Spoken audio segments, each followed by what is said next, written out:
The South African Teachers Union is marching in Pretoria Central today, protesting against austerity measures in the education system. The union says budget cuts are adversely affecting schools and learners. Newzroom Afrika's Nqobile Madlala joins us now live. Nqobile, when we spoke a few moments ago, you had indicated that this march will obviously move from point to point. Just let us know where you are now. All right, so where we are now is at Treasury, and basically a memorandum of demands which has specifically been given 21 days before it's responded to has been delivered to Treasury, but also not only Treasury but the Department of Higher Education and Training. This memorandum of demands basically talks about the issues that are faced in the education system within South Africa, mainly looking at the austerity measures. And what we have heard from Sadtu is that they're saying no to austerity measures, and they're saying this has affected kids in school, they've affected communities, and they continue to affect teachers who also have to deal with a crowd of learners. Now, I want to bring in Sadtu's president to speak to us about this. Secretary General, you delivered this memorandum. Give us details in exactly how or what is it that you want to end with regards to austerity measures? Thank you for having us indeed. We want the austerity measures to be stopped because as we're speaking to you now, our members are experiencing high level of depression, mental health issues because of the overcrowded classes. It's very difficult for our members. Our members have got no work-life balance because they are forever working on weekends, working extra hours in order to make sure that our children are able to succeed. And if we don't stop the austerity measures, basically we are defunding the future, and we're destroying the future of our country. We're destroying our economy because our economy needs the skills in order to grow. And we are saying, with austerity measures, no country has ever built on austerity measures. Austerity measures is a recipe for disaster, it's a recipe for crime, it's a recipe for all these social ills that we see, precisely because people are not given the skills that they needed, so that for them to be independent and be critical thinkers. Do we know how much has been defunded in the education system over the years? Over the years, we're talking about billions. I mean, for example, one province, that is the Eastern Cape, we're talking about 3.2 billion in the current year. KwaZulu-Natal is about 2.8 billion in the current year. And Gauteng is about 2.5 billion. So you're talking about 15 billion just in the current financial year. And over the years, this has been going on and so forth, so that you have about 20 billion every year where you are underfunding education. South Africa is a developing country.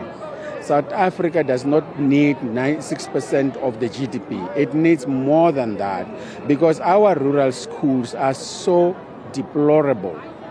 There is no way you can be able to achieve what you want to achieve without you killing yourself by working 15 hours and 7 days a week.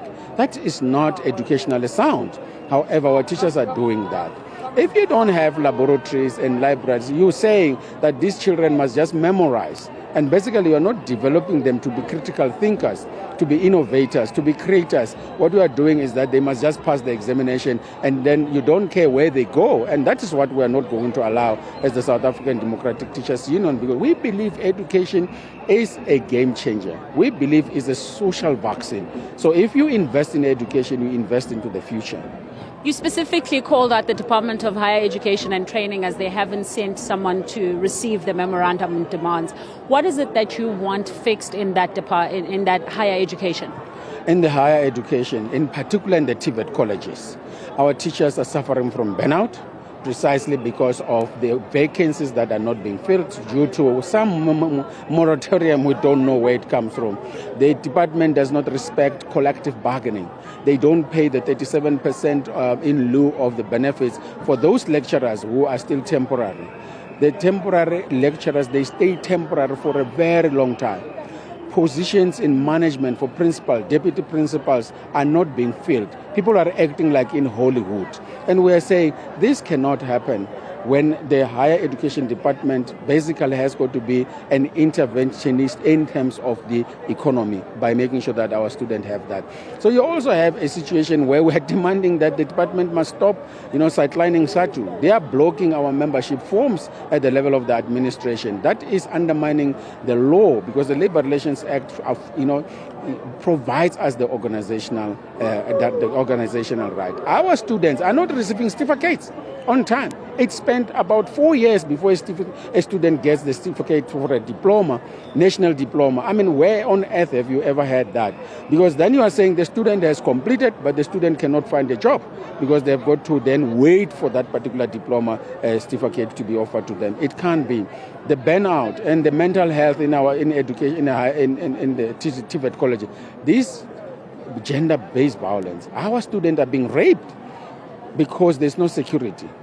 Because the infrastructure is not suitable for the security of our students. And we cannot sit and then really smile to those particular things. That's why we frown. That's why we are here to say this is we're sounding a warning. This is the first shot, and we're saying we'll come back for the Department of Higher Education.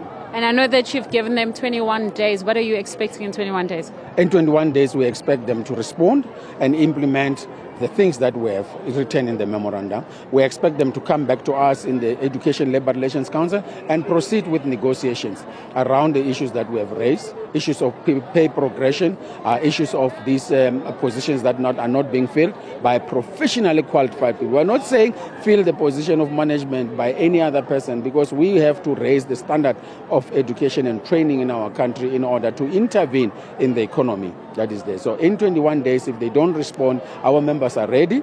Our members have always been saying to us, let's go on strike in order to send a very strong message to the departments so that they don't undermine us anymore. Briefly, are you saying you're going on strike if they don't respond? That is positive. All right. Thank you very much for speaking to us. Well, Masa, quite details there coming from Mungwena Maluleke, who's speaking to us from Sadtu. They're basically saying no to cuts in the education system.